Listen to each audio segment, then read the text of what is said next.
See What I See, exclusive on Spotify. Download Anchor untuk bikin podcastmu gratis.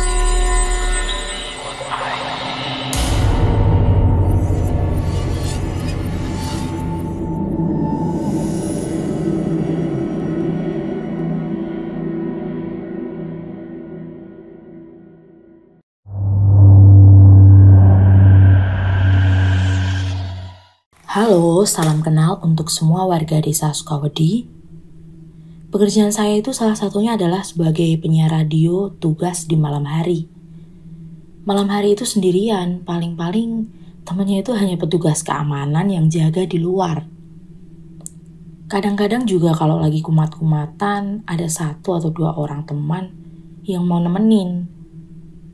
Selain jadi penyiar radio, saya itu juga seorang penyiar televisi lokal di salah satu daerah. Jadi mobilisasi itu memang cepat dan memang dengan menggunakan motor atau angkutan gitu. Ayah saya bilang, saya bawa mobil aja. Jadi di mobil itu saya bawa sepatu, beberapa setelan baju, kemeja yang memang saya perlukan. Jadi saya nggak bolak-balik gitu ke rumah dan bisa istirahat ke mobil. Karena suatu waktu ada kerjaan yang masih misterius sampai saat ini. Dan saya belum menemukan benang merah antara kejadian yang saya alami ini.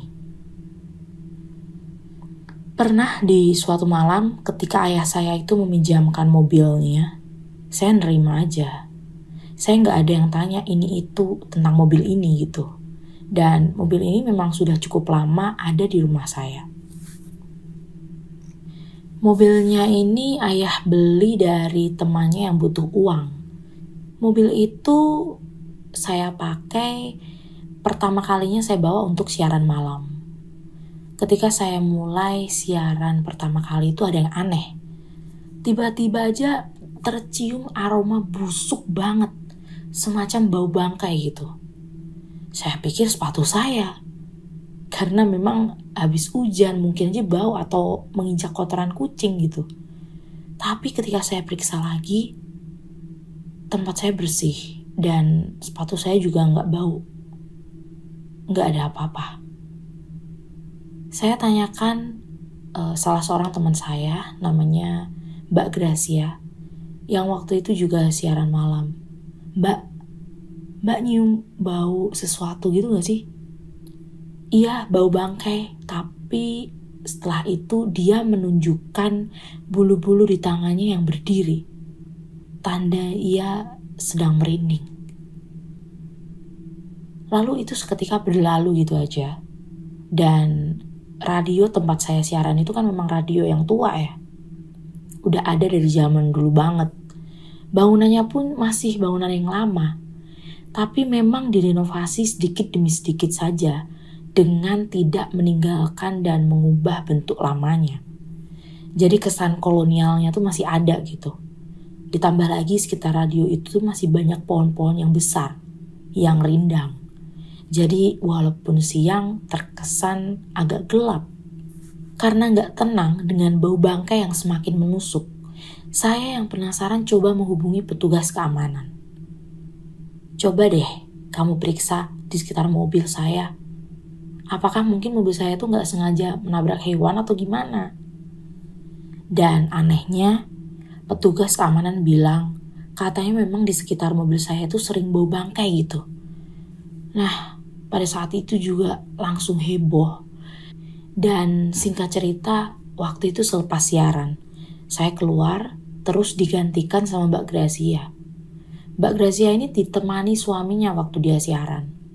Jadi setelah saya keluar dari ruangan, Mbak Gracia telepon. Katanya ketika saya nggak ada di ruangan, bau bangkainya hilang. Nah, tambah kepikiran lagi lah saya ini. Tadi petugas keamanan bilang katanya di sekitar mobil saya. Lalu, kenapa seolah-olah ini kayak nempel di tubuh saya? Lalu, setelah itu saya dapat telepon dari Mbak Gracia. Bilang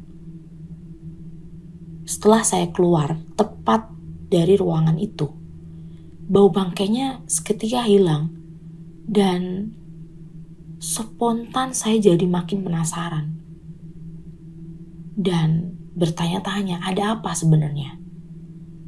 Akhirnya karena waktu itu saya memang benar-benar sibuk dan jadwalnya padat, seputar bau bangkai ini agak sedikit berlalu gitu aja.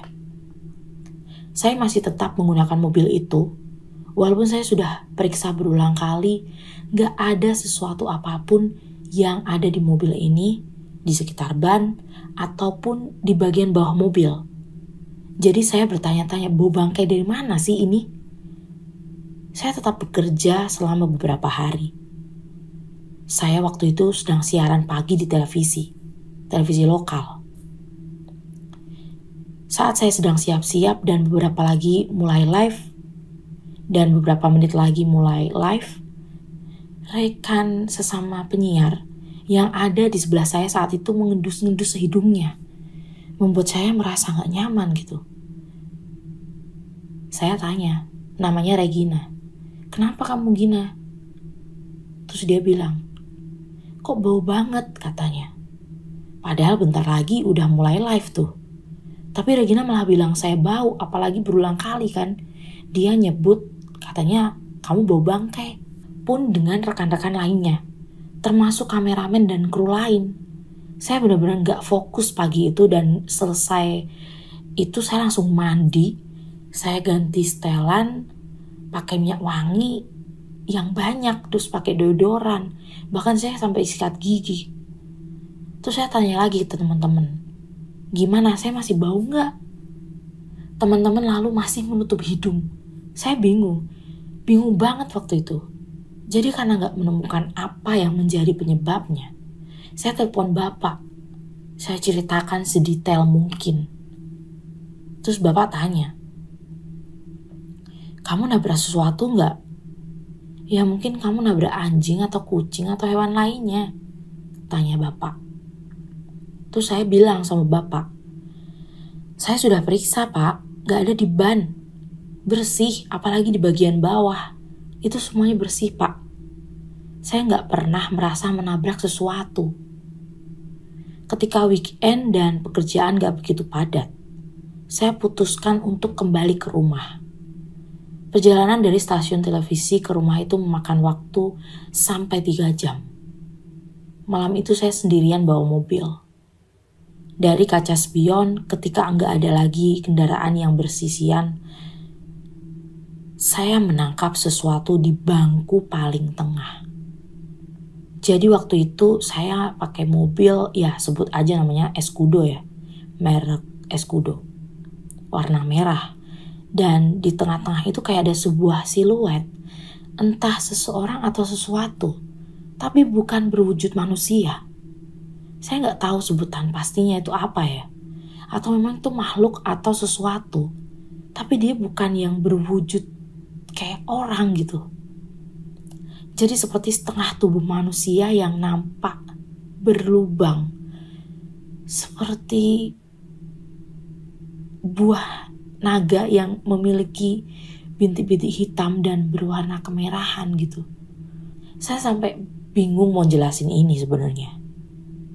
Tapi ini cuma setengah badan ya. Karena saya takut, saya gak bisa memperhatikan dalam waktu yang cukup lama. Saya kembali melihat ke arah jalan sambil kumat kamit baca doa yang saya bisa. Saat seperti itu, perasaan saya campur aduk, takut, mual karena bau bang yang benar-benar busuk dan gak hilang-hilang. Bangkai tikus atau bangkai hewan aja udah luar biasa baunya, apalagi bau sesuatu ini yang gak tahu apa. Saya baca doa-doa yang saya bisa, dan seketika karena saking keselnya, saya teriak untuk meluapkan ketakutan saya. Karena biasanya pengalaman saya itu ya hanya seputar suara-suara aja, bau-bau. Tapi kali ini ditampakkan sesuatu yang benar-benar bikin trauma. Lalu akhirnya saya tiba di rumah. Setelah tiba di rumah saya langsung takut, gak banyak bicara. Bapak juga seolah-olah sudah mengerti. Lalu paginya saya tanya ke bapak, "Bapak, beli mobil itu dari mana sih? Kok aneh banget?" Saya cerita sedetail mungkin kejadian malam itu. "Teman bapak juga gak cerita apa-apa sih," kata bapak. Lalu pagi-paginya saya kan libur. Lalu saya bongkar mobil itu sama Pade dan sama ayah saya. Benar-benar dibongkar. Dan saya memeriksa bagian bawah mobil yang tertutup. Di situ ketika saya memeriksa sendirian, saya nggak nemuin apa-apa. Tapi ternyata ketika Pak D saya yang periksa, kayak ada sesuatu seperti robekan baju berwarna merah. Ada sedikit darah dan ada semacam, saya bingung ngomongnya kayak apa ya. Kayak semacam benda seperti kulit. Sesuatu yang sudah sedikit mengering. Tapi baunya memang benar-benar luar biasa busuk. Saya takut mau tanya ke Pak D itu apa, tapi saya penasaran juga. Jadi bisa dibilang itu mungkin mobil pernah mengalami sesuatu. Yang kami temukan itu mungkin bagian tubuh manusia. Tapi saya bilang, biasanya mobil-mobil yang pernah kecelakaan atau mobil yang sedang dalam kasus kan gak bisa dijual belikan gitu.